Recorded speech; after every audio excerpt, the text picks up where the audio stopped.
నమస్తే అండి. నేను డాక్టర్ చదలవాడ అమూల్య. నర్సరావుపేట ఉమ్మడి టీడీపీ అభ్యర్థి అయిన చదలవాడ అరవింద్ బాబు గారి కుమార్తెని.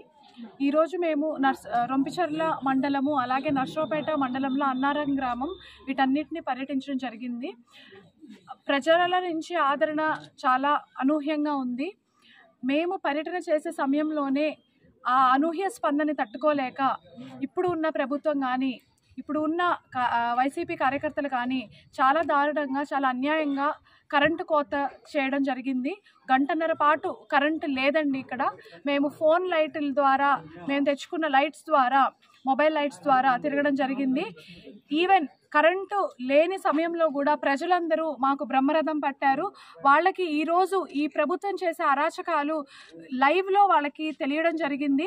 ప్రతి ఇంటికి కరెంటు లేకపోయినా కూడా మేము ఎక్కడా తగ్గలేదండి. మా కార్యకర్తలు కానీ, మా టీడీపీ నాయకులు కానీ ఇక్కడ రొంపిచెర్ల మండలంలో ఎవరైతే ఉన్నారో అందరూ చాలా ధైర్యంగా మాకు బూస్టప్ ఇచ్చి పర్యటన చేయడం జరిగింది. అట్లానే ప్రజల నుంచి కూడా ఆదరణ అలానే వచ్చింది.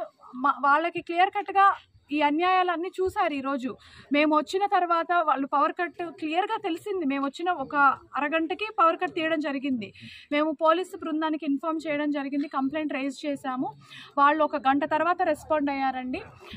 ప్రజలు ఒకటే అంటున్నారు, ఈ అరాచక పాలన పోవాలి, వాళ్ళని గద్దెదించాలి.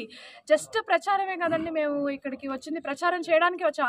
అది ఎమ్మెల్యే గారి క్యాండిడేట్ కూడా రాలేదు. నేను వాళ్ళ కూతుర్ని. జస్ట్ జనాలతో మాట్లాడి, వాళ్ళతో కలవాడి అయ్యి, వాళ్ళ సమస్యలు తెలుసుకోవడానికి వచ్చిన దానికి వాళ్ళు చేసిన పనండి ఇది. ఇక ప్రజలకే నిర్ణయం వదిలేశాము.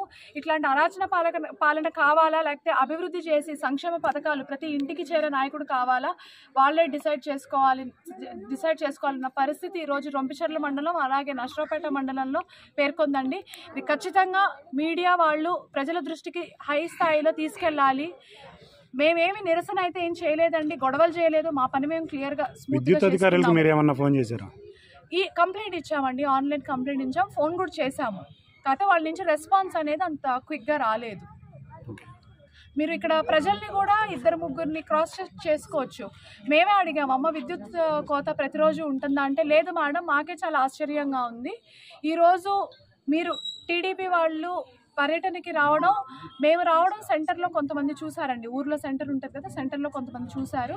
వాళ్ళు మాట్లాడుకొని వాళ్ళ పెద్ద నాయకులతో, ఊర్లో ఎవరైతే వైసీపీ నాయకులు ఉంటారో, కార్యకర్తలు ఉంటారో వాళ్ళందరూ కలిసి మూకుమ్మడిగా వెళ్ళి పవర్ కట్ చేయడం జరిగింది. ఓన్లీ వాళ్ళ ఉద్దేశం ఏంటంటే మమ్మల్ని ఇబ్బంది పెట్టాలి, మమ్మల్ని కష్టపెట్టాలి. మా పర్యటన ఏదైతే ప్రజల్లో మేము వెళ్ళి వాళ్ళ కష్టాలు కనుక్కోవాలన్న ప్రయత్నాన్ని వాళ్ళు అడ్డుకోవడానికి చేసిన ప్రయత్నం ఇది. ఇలాంటివి ఎన్నో రకాలుగా ఇబ్బందులు పెట్టారండి. ఇది చాలా చిన్న విషయం. పవర్ కట్ అనేది చాలా చిన్న విషయం.